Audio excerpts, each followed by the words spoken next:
This right here is installation of LED aluminium profile light.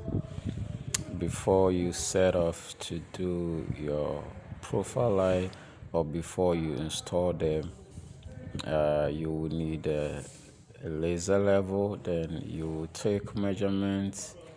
After measurements, you go over to do your markings. So these are markings that we are doing on the ceilings before we proceed to cut the ceiling.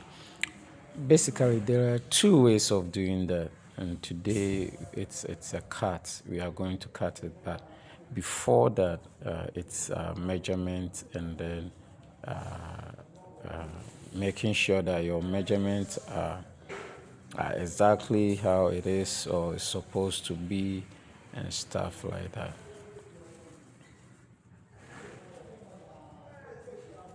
These are some of the markings here with a blue line. Yeah, we are also using a blue line to do the markings here. Yeah, so that's how we do it.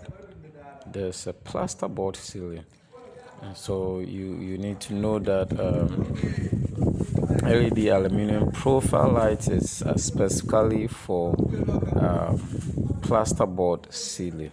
If you're going to use it for POP ceiling, you need to consider that whilst they are doing the POP ceiling, you need to put that in place before. With this particular installation, the plasterboard is done, and